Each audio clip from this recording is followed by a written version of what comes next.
What if I told you there's a book, an ancient manuscript so powerful, so shrouded in cosmic mystery, that both early rabbis and church fathers agreed it was too dangerous for ordinary eyes? A book that tells of angels descending on mountaintops, imparting forbidden knowledge to humanity, knowledge that could elevate us or destroy us.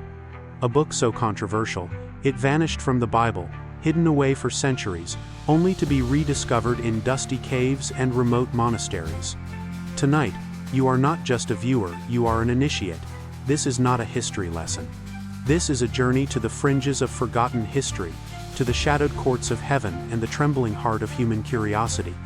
This is the Book of Enoch. Why was a text respected by ancient prophets, quoted in the New Testament, and cherished by early mystical communities ruthlessly excised from the biblical canon? Why were its stories of fallen angels, cosmic rebellion, and forbidden wisdom considered too perilous? What secrets did Enoch, the man who walked with God and was no more, really see in his unimaginable visions? In this video, we'll traverse the hidden corridors of lost civilizations, decode cryptic symbolism, and unlock layers of meaning that establishment dogma left buried. We'll explore how the Book of Enoch challenged and still challenges the boundaries between the divine and the human, dangling a key to forbidden wisdom in front of every seeker willing to look beyond official doctrine. Is the Book of Enoch a warning, a map for the soul, or is it something else entirely, a portal into realms our ancestors both revered and feared? Prepare yourself. Set aside what you think you know. Beyond the boundary of the known Bible lies a story that could alter your understanding of angels, of evil, and of yourself. Pause, soft chime, as if a door to another world opens. Let's step across the threshold and begin the search for answers long kept in shadow. To truly grasp why the Book of Enoch was set aside, why its pages became whispers rather than proclamations, one must first journey back, not just through decades or centuries, but millennia, to the crossroads of civilizations where myth and scripture intertwined. Enoch, the so-called seventh from Adam, is a spectral figure even in Genesis, a paradox, glimpsed only briefly before he vanishes into the realms of the divine. And Enoch walked with God, and he was not, for God took him. But what did Enoch see in those hidden places? What wisdom did he dare to return with? The answer is not found in your typical Bible, but in ancient manuscripts preserved by Ethiopian priests, remembered in Gnostic circles, echoed in Qumran caves alongside the Dead Sea Scrolls. The Book of Enoch is not a single work but a collection: the dream visions, the Book of the Watchers, the astronomical book, and more. It is the original portal for stories that ripple throughout later spiritual traditions. The Watchers, celestial beings tasked with overseeing humankind who defied heaven's decree and descended to earth, taking mortal women as wives, teaching forbidden arts of metallurgy, enchantment, and secret knowledge. From their union sprang the Nephilim, the giants, creatures of chaos who haunted the dreams and nightmares of generations. But why was this narrative so unsettling to the priesthoods who shaped religious orthodoxy? In its day, the dawn of the Second Temple period, a time of turmoil, foreign domination, and mounting apocalyptic fear, the Book of Enoch offered more than just history. It gave voice to a radical belief that cosmic order depends as much on human choice as on divine decree, that angels could fall and mortals could rise. In a world where every king and high priest claimed authority as a birthright, Enoch's message was dangerously egalitarian, empowering the seeker to transcend limits the powerful insisted were unbreakable. Philosophically, Enoch's visions shattered boundaries between mortal and immortal, good and evil, ignorance and awakening.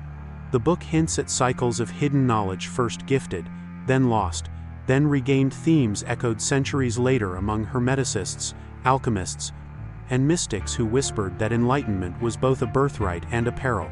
But with great knowledge comes great risk.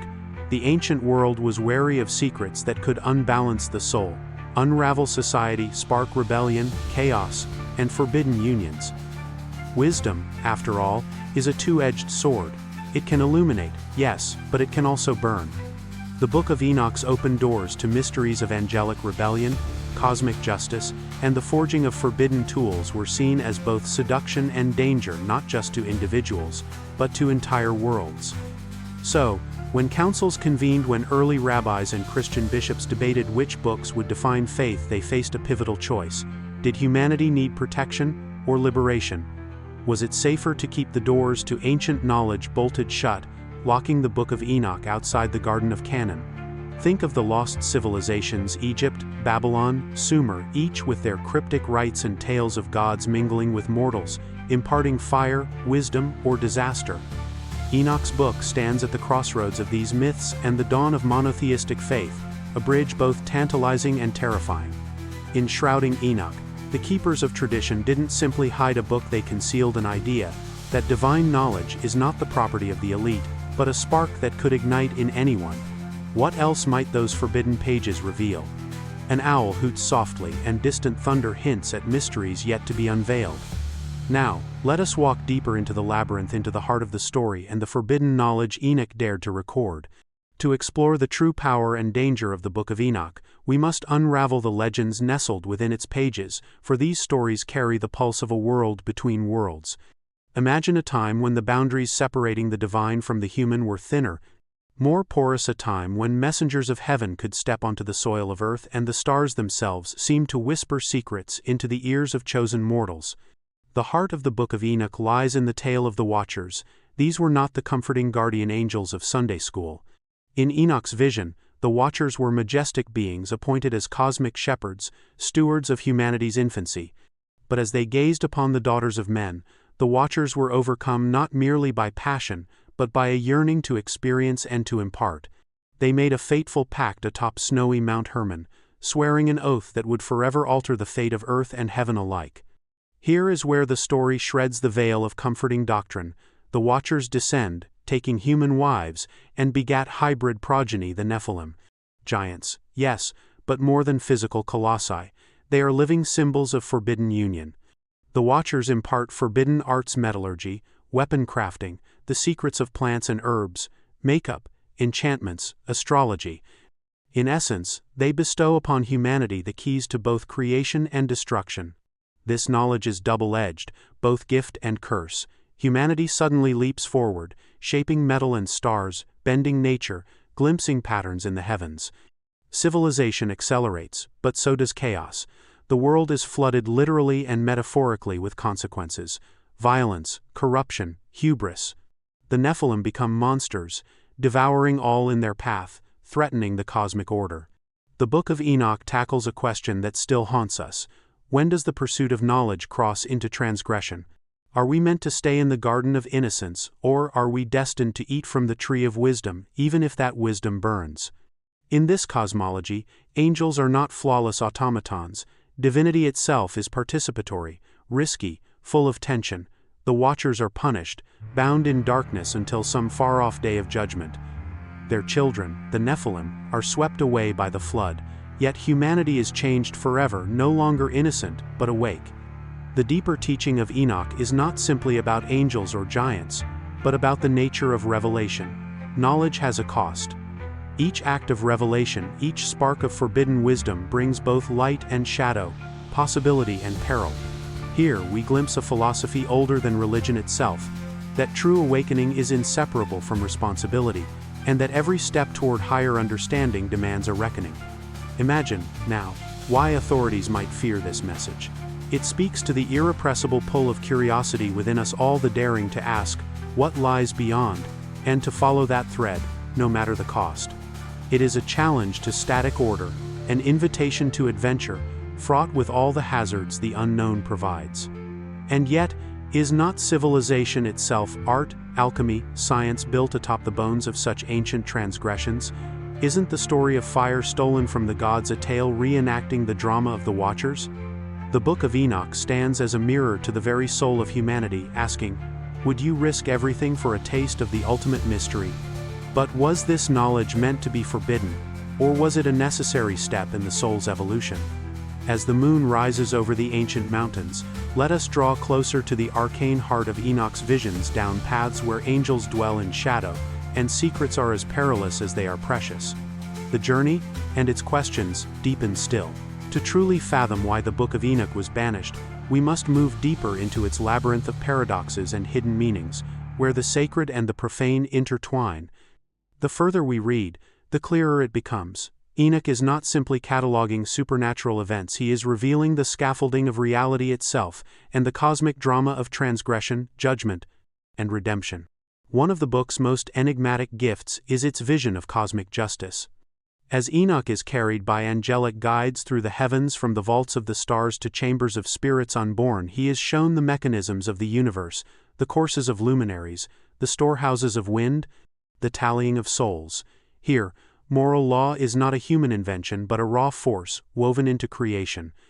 The Watcher's rebellion is not merely about lust or ambition, it is a fracturing of this cosmic geometry, an act that disrupts the resonance between heaven and earth.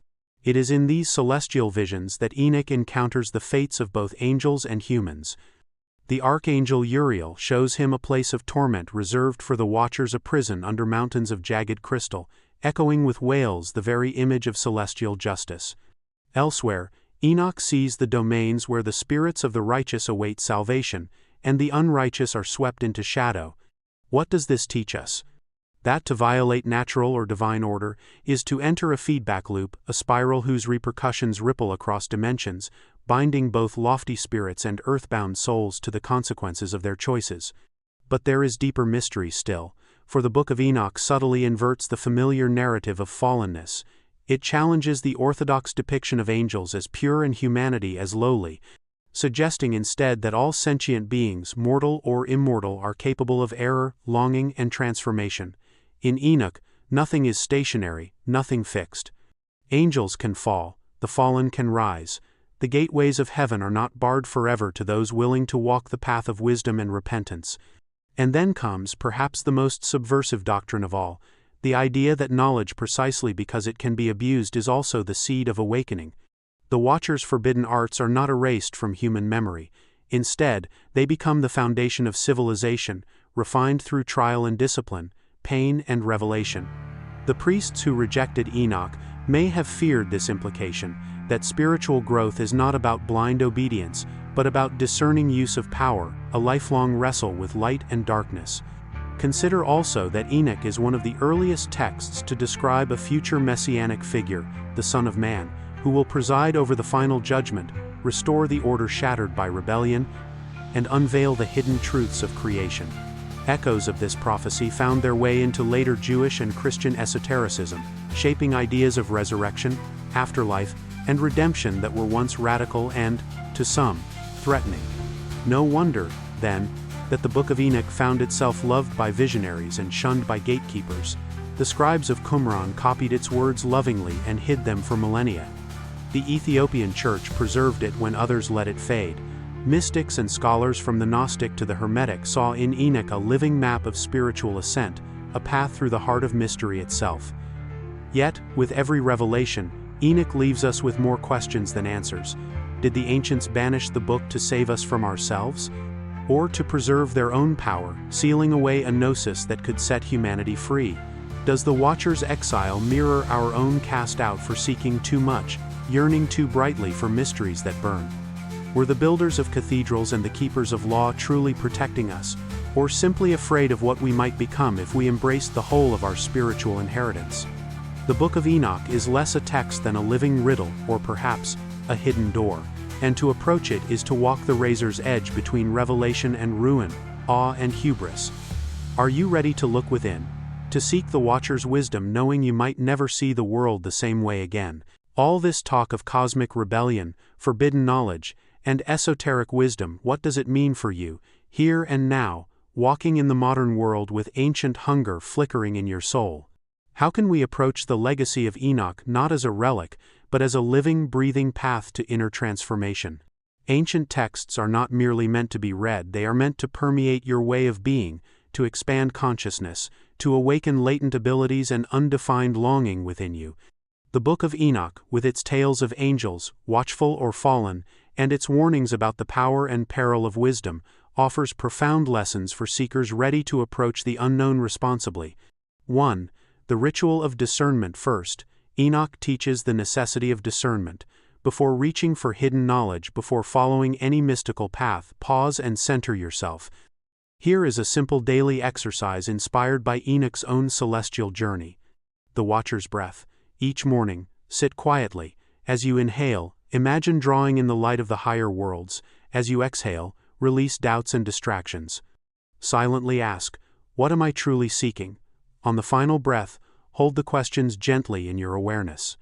In this stillness, intuition sharpens, and you become like Enoch, walking with the divine, discerning the true from the false. 2. The Keeper's Journal. Just as Enoch recorded visions and warnings, you too can chronicle your insights and inner transformations. Begin a book of secrets. Write dreams, synchronicities, strange encounters, meaningful symbols. Over time, patterns will emerge, a secret language unique to your soul. This practice mirrors how esoteric traditions were preserved through generations, in symbols, dreams, whispers. 3. Transforming knowledge into wisdom. The story of the Watchers is a warning against obsession with power for its own sake. Modern seekers are often tempted by shortcuts, instant magic, unearned gnosis, spiritual hacks. Enoch's path is one of sustained humility, discipline, and most of all responsibility. Adopt a mantra as you study or meditate: may I use what is revealed only for the good of all beings. This intention aligns your growth with the harmony of creation, protecting you from the pitfalls of pride and imbalance. 4. Journeying between realms safely. For those who feel called to explore altered states, whether through guided meditation, lucid dreaming, or shamanic practice, heed Enoch's example.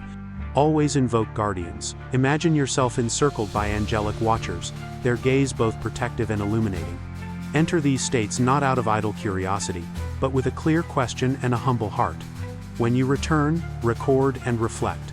The journey between realms, like Enoch's ascent, is sacred and should never be taken lightly.